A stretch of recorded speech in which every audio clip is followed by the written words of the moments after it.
Aujourd'hui, on reçoit Pascal Bonhomme, patron du Café du Soleil dans le Vieux-Lyon, rue Saint-Georges, pour ce nouveau numéro de 203 secondes pour convaincre. Il est l'un des rares à ne pas acheter de quenelle, mais à les fabriquer dans son propre labo et à livrer ses collègues.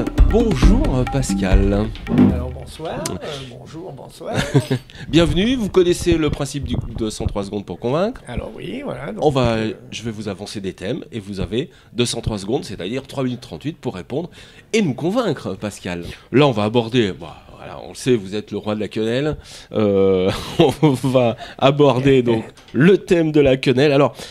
Évidemment, la quenelle a une autre actualité en ce moment. Alors moi, j'ai une question à vous poser, Pascal Bonhomme. Est-ce que la quenelle politique gêne la quenelle gastronomique ? Qu'est-ce que vous en pensez de ça ? J'ai pas vraiment le sentiment que ça nous gêne. Hein. Ça pourrait même plutôt faire une forme de publicité. Ouais. Ce qu'il faut, c'est un petit peu remettre les choses dans l'ordre et pas faire d'amalgame. Ouais. Mais le fait qu'on parle de la quenelle, ça ne peut c'est être pas plus que mal. pour la quenelle, c'est pas plus mal. Ouais. Ouais. Ça vous aide que la quenelle, que le mot, le terme quenelle soit dans les médias, alors finalement ? Oui. Mais alors, la quenelle est plutôt à la mode en ce moment. Hein, mais c'est pas la quenelle, c'est les plats traditionnels, la tradition qui revient, les plats régionaux. Et donc, la quenelle à Lyon, c'est bien spécifique de notre bonne ville de Lyon. Ouais. Hein, on trouve dans pas peu d'autres villes des plats avec une quenelle. Ouais. Alors que la charcuterie peut être bonne à Lyon, mais elle peut être bonne à Troyes, elle peut être bonne en Corse. La quenelle, c'est vraiment typiquement lyonnais, donc c'est vraiment la spécialité lyonnaise par excellence. Vous avez une appellation d'origine contrôlée pour la quenelle ou pas ? Non, je pense pas. C'est un produit qu'il est difficile de... Ouais. C'est quoi l'origine de la quenelle d'ailleurs ? Ça vient d'où ? Alors, la quenelle viendrait, paradoxalement, viendrait d'Allemagne. Ah bon ? Le Knödel, oui. Et ça serait plutôt au départ, les Allemands font des quenelles, mais à base de viande.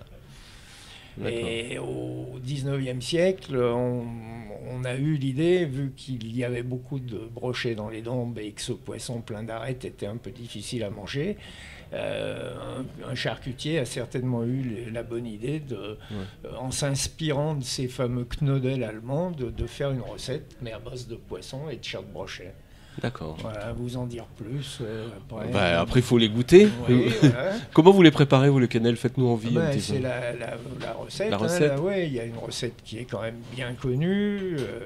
On fait une vraie quenelle à base de pâte à choux. Elle peut se faire à base de semoule, mais la vraie recette, c'est une pâte à choux dans laquelle on rajoute de la chair de brochet écrasée et du beurre. Voilà, et on moule des petites boulettes en forme de quenelle. Vous le faites toujours à la main et à la cuillère ? Oui, alors les industriels ont mis au point aujourd'hui des robots, mais nous, elles sont toujours faites à la cuillère. D'accord. Alors, Pascal Bonhomme, tant mieux si on parle de la quenelle, ça vous fait vendre ? Oui. Ouais. Pas de souci. Les clients vous en parlent justement de ce... toujours avec le petit côté plutôt sur le genre politique mais plutôt la dérision. À la dérision. Ouais, d'accord. Est-ce que je sais pas si c'est pas un peu dérisoire le combat de... mais bon, les petits commerçants font pas de politique. Non, vous faites plutôt avec la politique. On fait, voilà. Merci Pascal Bonhomme d'être ici. Vous êtes resté dans les 203 secondes. C'est plutôt pas mal, c'est la première fois que ça arrive. Super, merci Pascal. Bonne soirée, merci. Merci, au revoir.